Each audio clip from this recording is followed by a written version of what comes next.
संसार में जो भी दुख सुख है वे सब वृत्ति का विलास मात्र है। वृत्ति माना क्या?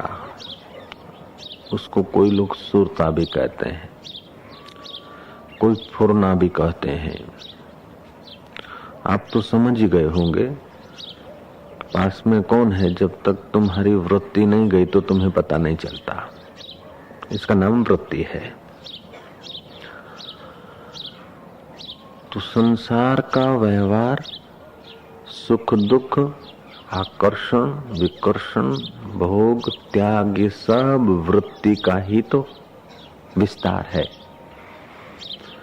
पंडित साधु मूर्ख ये सब वृत्ति का विस्तार है।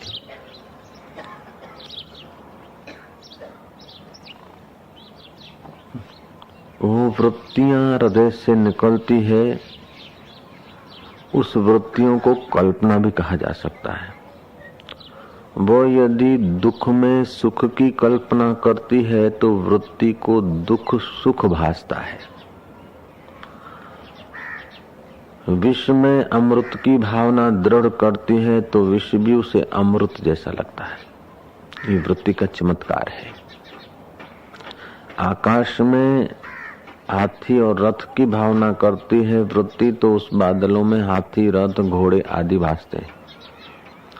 ठूंठे में चोर की भावना करती है तो ठूंठा चोर हो भासता है, और ठूंठे में यदि साधु की भावना करती है तो ठूंठा साधु हो भासता है। सीपी में रूपे की भावना करती तो सीपी रूपा रूप में भासती है, और रस्सी में सांप की भावना करती तो रस्सी सांप हो भासती। ऐसे ही वृत्ति इस नश्वर देह में सुख बुद्धि करती है तो देह के संयोग से इसे सुख भासता है, और यही वृत्ति जब परमात्मा में सुख बुद्धि करे तो परमात्मा का तो वास्तविक सुख है, वो परम सुख को उपलब्ध हो जाती है। सारा वृत्ति का खिलवाड़ है तो कुछ नहीं, फिल्म का पर्दा है और युवक बेचारे पढ़े लिखे कई लोग जाते हैं। पर्दे पर जो दिख रही है अभिनेत्री या अभिनेता या और कुछ, वो सारा हमारे वृत्तियों को छेड़ कर और नीचे के केंद्रों में लाने का सामान है। तो फिल्म में जो हमने भवन, भूमि, मकान, रूप, सौंदर्य, पति पत्नी का प्यार आदि जो देखा,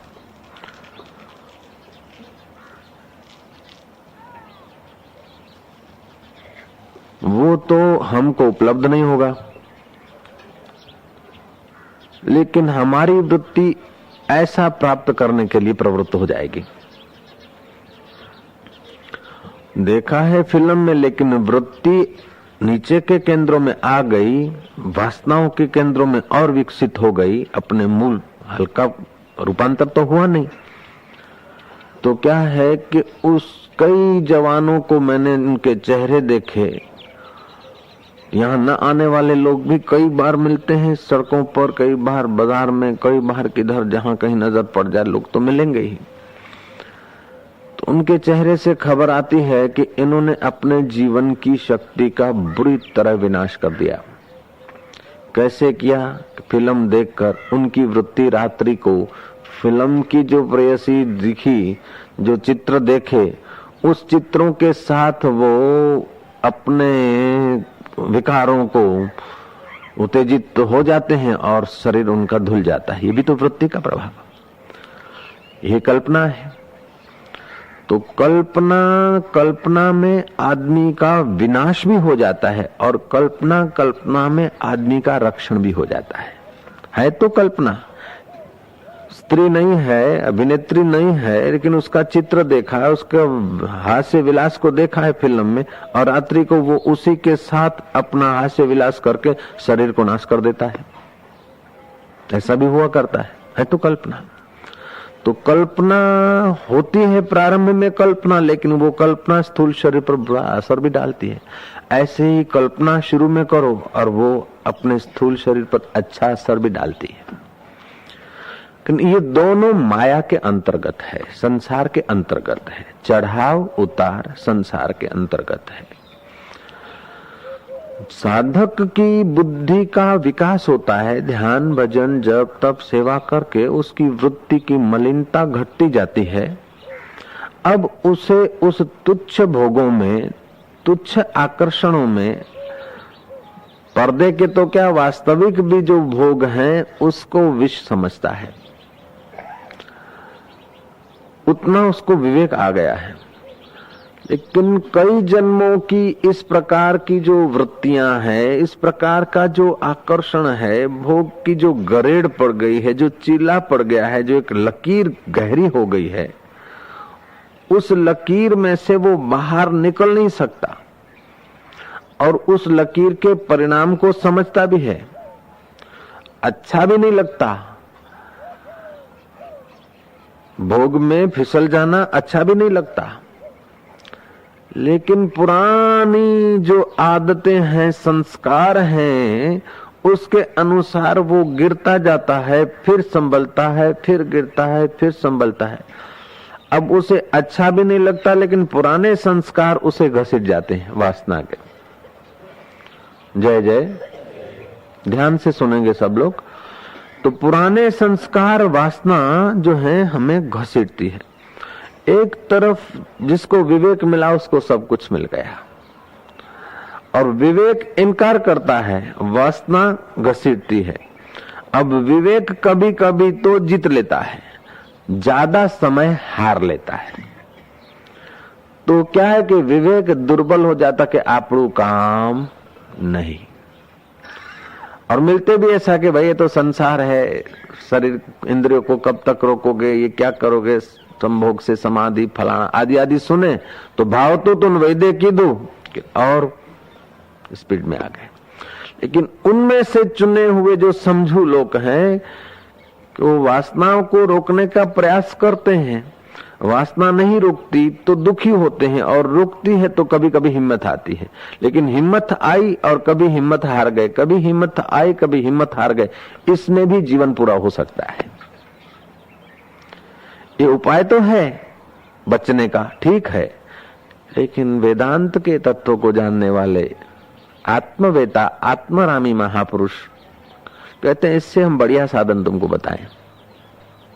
तुम्हारी वृत्ति विषय विकार में फंसकर सुख चाहती, क्षणिक सुख मिलता है, बाद में विषाद होता है, भोक्ता थक जाता है।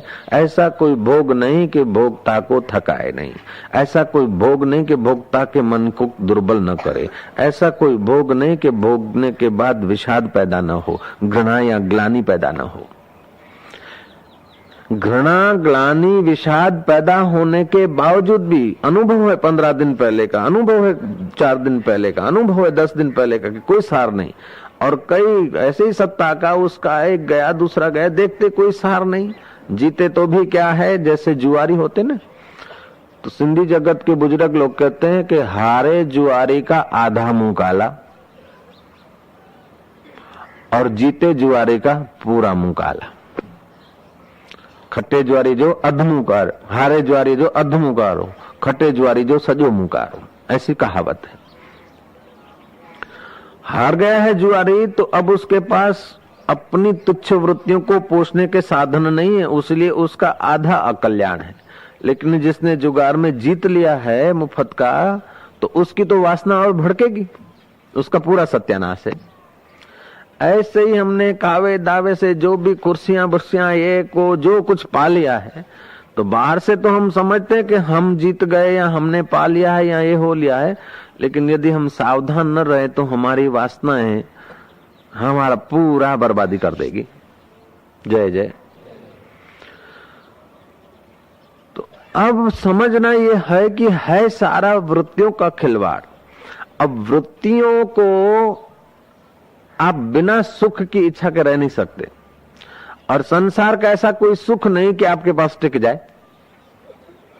यदि टिक गया होता तो हजारों जन्म से तुम सुख लेते आए हो, एक एक अंश मात्र भी टिकता तो अभी सुख के गोदाम होते हमारे पास। इस जन्म का भी यदि सुख टिक जाता तो एक एक मूंग जितना क्या, एक एक राई के दाने जितना सुख सुख लिया, जो दिन में कई ऐसे राई के दाने इकट्ठे हो गए, साल में कितने ही हो गए। अभी की उम्र में तो हमारे पास कुछ तो पोटला होना चाहिए।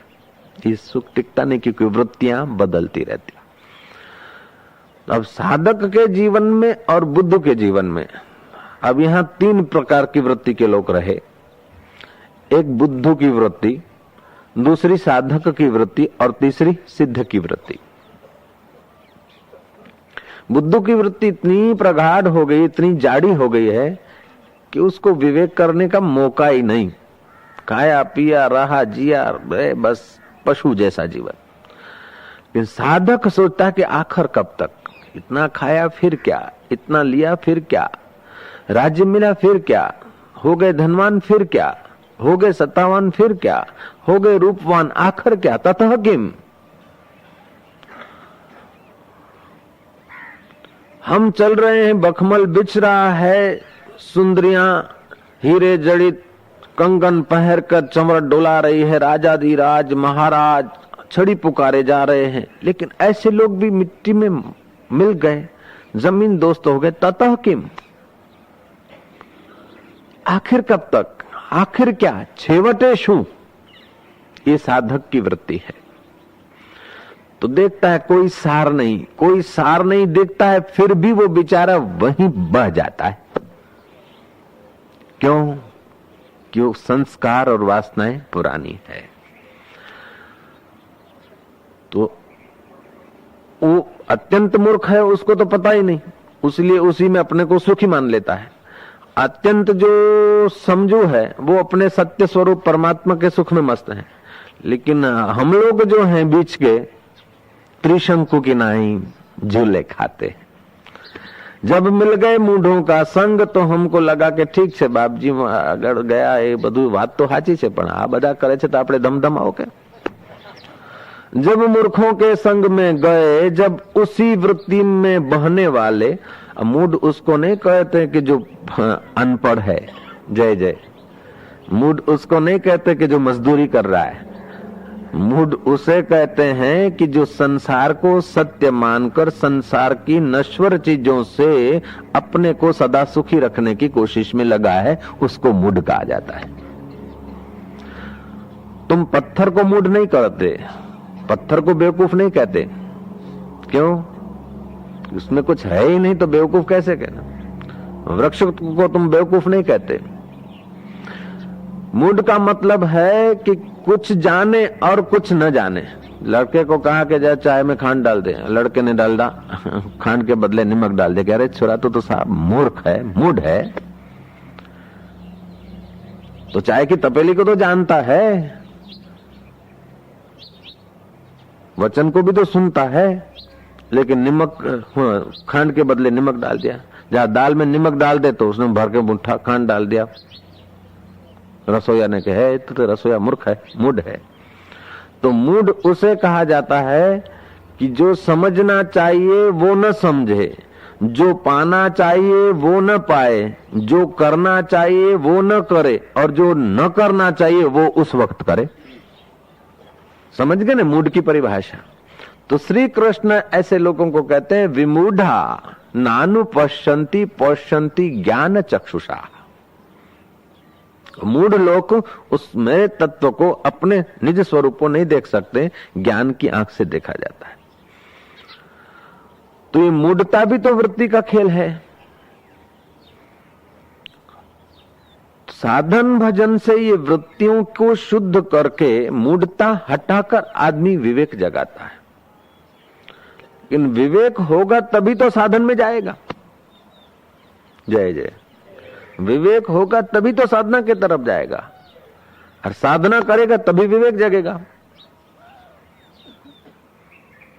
तो मानना पड़ेगा कि सत्संग से विवेक जागृत होता है, विवेक से साधना बनती है, साधना से जैसे नाविक नाव को ले जाता है, नाव नाविक को ले जाती, ऐसे सापेक्ष हैं, एक दूसरे के पोषक हैं। साधक के लिए वेदांत की दृष्टि से देखा जाए तो वो बॉर्डर पे खड़ा है। मूढ़ों का संग मिलता है तो एक पुरानी अपनी वासना और आदत और दूसरा वही मिला। विवेकानंद कहते थे कि अभी तक तुम सावधान रहना कि तुम्हारा घाव अभी पूरा रुंझाया नहीं है, उसको खुजलाना मत। जब तक सत्य का साक्षात्कार नहीं हुआ तब तक फिर पुरानी जो वासनाएं हैं उसको जागृत मत होने देना। लेकिन जागृत होने देना तो हम नहीं चाहते हैं, हो जाती है क्या करें। हम नहीं चाहते हैं कि हम गिरे फिसले, साधक हैं फिसल जाते हैं कि संस्कार पुराने हैं। पुराने हैं उसके लिए गिरते ही रहे ऐसा भी नहीं, और पुराने हैं उसलिए हम घबरा जाएं ऐसा भी नहीं, और पुराने हैं नहीं छूटेंगे ऐसा करके हार जाएं ऐसी बात भी नहीं। प्रयत्नशील रहे, और प्रयत्न कई प्रकार के हैं। भोगियों के संग से, स्त्रियों के संग से काम विकार की वासना पुरानी जग जाती, भोगियों के संग से पुरानी भोग वासना जग जाती। इसलिए कुछ समय निकालकर हम इंद्रियों को आकर्षित करने वाले पदार्थों से बचाएं अपने को। इसलिए आद्य शंकराचार्य ने कहा, एकांतवासो लघु भोजनादौ मौनम निराशा करणावरोधा।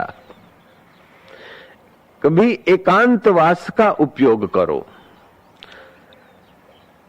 आप लोग तो वही के वही हैं, लेकिन 8 दिन मौन मंदिर में रहते हैं तो आपकी विचारधारा एकदम दिव्य हो जाती है। बड़े दिव्य अनुभव होते हैं, सूक्ष्म जगत के अनुभव होते हैं, किसी को कुछ अनुभव होते हैं तो आप वही के वही। तो इंद्रियों की पुरानी जो घरेड़ पड़ी है, उस घरेड़ से बचकर जब आप आ जाते हैं कुछ सात्विक वातावरण में, तो आपकी ऊंचाई भी तो आप अनुभव करते हैं। इसलिए जिसको इसी जन्म में मोक्ष चाहिए, जिसको इसी जन्म में अपना कल्याण चाहिए, भले बाबा जी न बने, साधु न बने, जंगलों में न जाए, कंदराओं में न जाए, गुफाओं में न जाए, फिर भी वर्ष में 10-15 दिन, 25 दिन, 5 दिन, ऐसे जितना जिसकी हिम्मत हो, कैपेसिटी हो, उतना कभी कभी किसी से परिचय न हो, एकांत में चला जाए और अपने साधना के रास्ते पर कदम रखे। किसी से परिचय न हो उसका मतलब यह भी नहीं कि आदमी से भी परिचय न हो। परिचय का मतलब वासना भड़काने के वातावरण में नहीं, रोज के वातावरण से कुछ अलग निकल के अपनी भीतर की यात्रा करे, तो उसकी वृत्तियों में शुद्धि बढ़ जाएगी और हिम्मत आ जाएगी। फिर भी ये कोई पराकाष्ठा नहीं। ऐसा करते करते उसकी वृत्ति जब आज्ञा चक्र तक पहुंच गई या विशुद्धाख्या चक्र तक पहुंच गई, वो आनंदित हो जाएगा, सामर्थ्य बहुत आ जाएगा। फिर भी पुरानी गरे है अथवा प्रकृति को उससे कुछ कराना है, तो वो हो सकता है कि घर में आए, बच्चे को जन्म दे, हो सकता है घर में नहीं आए और जगह कहीं बच्चे को जन्म दे दे, ऐसा भी हो सकता है। यदि तीव्र प्रारब्ध है तो उसका दृष्टांत क्या? पाराशर ऋषि किश्ती में बैठकर पार कर रहे थे नदी। मत्स्यगंधा नाम की लड़की युवती, उसका बाप चला गया था। शाम का टाइम होगा कि दोपहर का टाइम होगा, पाराशर को हुआ कि पाराशर ने उस लड़की को देखा और कहा कि मेरे साथ तू संसार व्यवहार में उतर। उसने कहा ये कैसे हो सकता है, मैं मच्छी मार के लड़की हूँ, मेरे शरीर से मच्छी की गंध आती, मत्स्यगंधा मच्छी के मुंह से मैं निकली हूँ, मच्छी के पेट से निकली हूँ, ये कैसे हो सकता है? और कोई देखेगा, कोई नहीं देखेगा, तू चिंता मत कर, मैं कोहरा कर देता हूँ, कोहरा कर देता हूँ। कोहरा कर दिया, अंधाधुंधी कर दी। बोले अब कोई देखेगा तो नहीं, अंधाधुंधी तो हो गई, लेकिन मेरे को क्या लाभ? बोले अभी तेरे शरीर से मच्छी की गंध निकलती है, बाद में तेरे से सुगंध, अभी दुर्गंध निकलती है, सुगंध निकलेगी, योजन गंधा तेरा नाम पड़ेगा। योजन गंधा तो पड़ेगा, लेकिन फिर कुछ संतति हो जाए तो समाज में हमारे लिए तो मुसीबत। बोले नहीं, संतति हो भी जाएगी और जन्म क्या चला जाएगा, तू कुंवारी की कुंवारी रहेगी। और वही पाराशर के द्वारा उस अनंत ब्रह्मांड को संचालन करने वाले परमात्मा ने प्रकृति की इस लीला को घटाकर पाराशर के द्वारा वेद व्यास जी को जन्म दे दिया। तो हम देखेंगे कि पाराशर जैसे व्यक्ति का पतन हो गया, नहीं, उत्थान हुआ नहीं। जब तक शरीर है, अंतःकरण है, तभी इन केंद्रों से चढ़ना उतरना हो सकता है। लेकिन जिसके केंद्रों का रूपांतर नहीं हुआ, उनका गिरना ही गिरना हुआ। जिनका रूपांतर हो गया, उनका शरीर परमात्मा का साधन बन गया।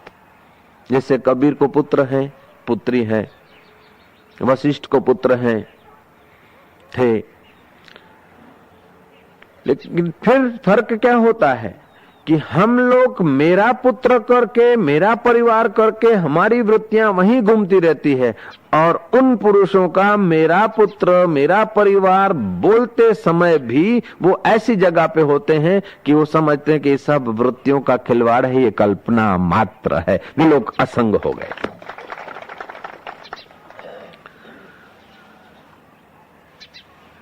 तो साधक हो, बुद्ध हो, चाहे सिद्ध हो, जब शरीर है तो सब अपनी इच्छा के अनुसार घटनाएं नहीं घटती, और सब दिन एक जैसे भी नहीं होते, सब अवस्थाएं एक जैसी नहीं होती किसी की भी। तो मूड क्या है कि अवस्थाओं को एक जैसी करने में लगा है और नहीं हो रही, उसीलिए परेशान है। साधक अवस्थाओं को भी एक जैसा रखना चाहता है और नहीं हो रही है, वृत्तियों को एक जैसा रखना चाहता है, उसीलिए वो परेशान है। भोगी सतत भोग में सुख ढूंढता है और सतत भोग बने रहे, वो सतत भोग भी नहीं है और सतत भोग की वृत्ति भी सुखाकार नहीं रहती, उसीलिए वो दुखी है। त्यागी हमारी वृत्ति में त्याग और प्रभु की याद बनी रहे, ये बनी रहे, तो सतत प्रभु की याद नहीं बनती, अथवा बनती है तो प्रभु के स्वरूप का पता नहीं चलता। तो इस प्रकार वो भी दुखी क्योंकि जब तक वृत्तियों में हम लोग रहते हैं, तब तक वृत्तियां कभी सुखाकार होगी, कभी दुखाकार होगी, कभी वृत्ति के अनुकूल होगा, कभी वृत्ति के प्रतिकूल होगा। श्री कृष्ण जैसे जो पूतना को 6 दिन की उम्र में पूतना को आकाश विहार कराते कराते पहुंचा दिया, श्री कृष्ण के जीवन में पद पद पे चमत्कार दिखे, अद्भुत लीलाएं दिखी। श्री कृष्ण के होते होते श्री कृष्ण के बच्चे दारू पीकर आपस में लड़ मड़े, ये शास्त्र लिखने वाले की कितनी सच्चाई और कितनी उदारता है। ये तो सारू सारू लखे, बीजू बधु शू करवा लखे। ये समझना होगा कि श्री कृष्ण परब्रह्म परमात्मा कहो जो कहो कम है, तो उनके होते हुए उनके बच्चे, भगवान राम के होते हुए दशरथ राजा चल बसे और भगवान राम की मां विधवा। शास्त्र कह रहे हैं।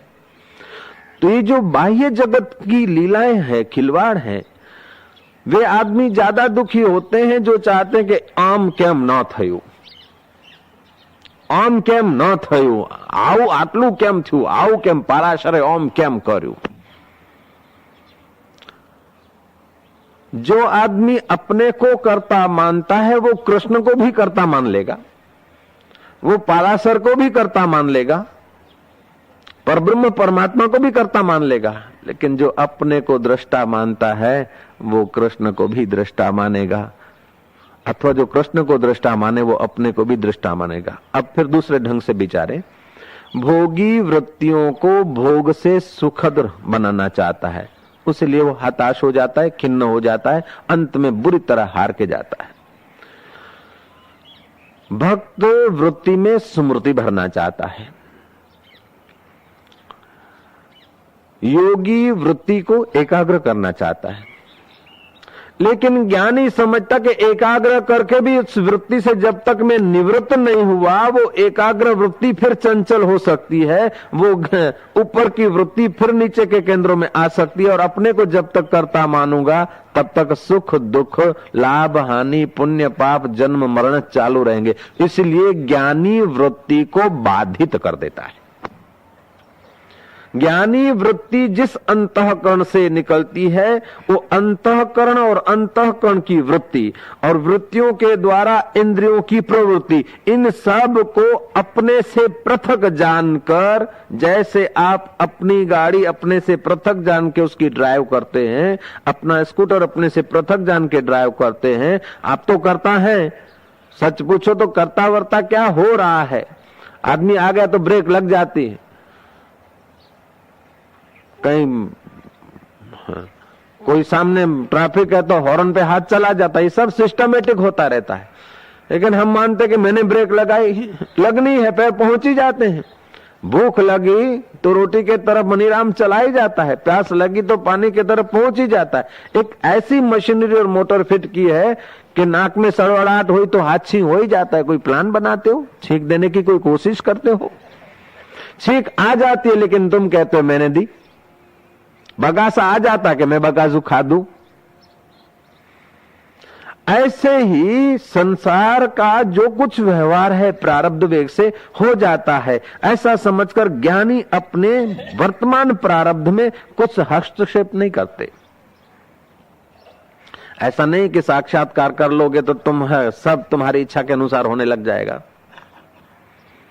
और यदि इच्छा के अनुसार होने लग भी जाए, समझो कुछ, तो फिर इच्छाएं बढ़ती चली जाएगी। जय जय।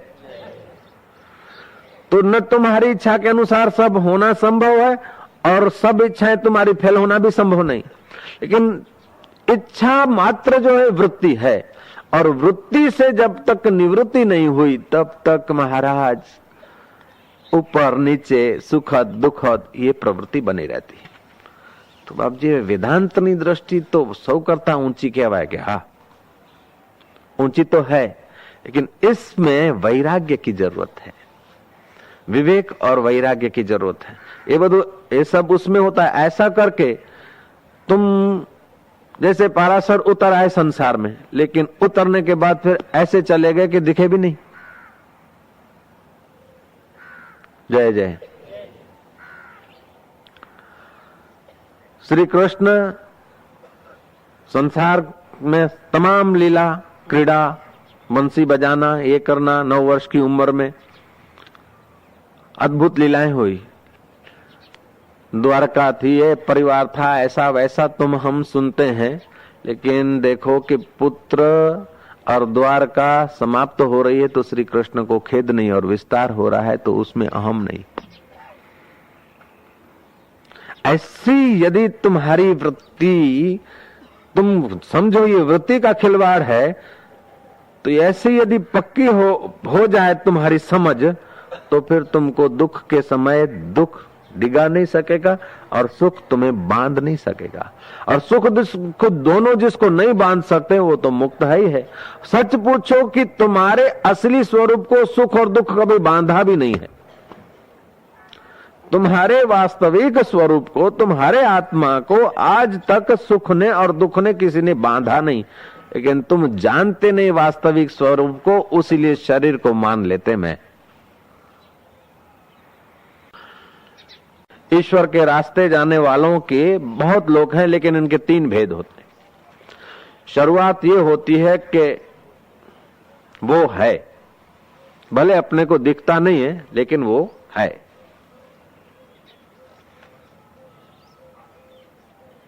मैं, वो है, ईश्वर है।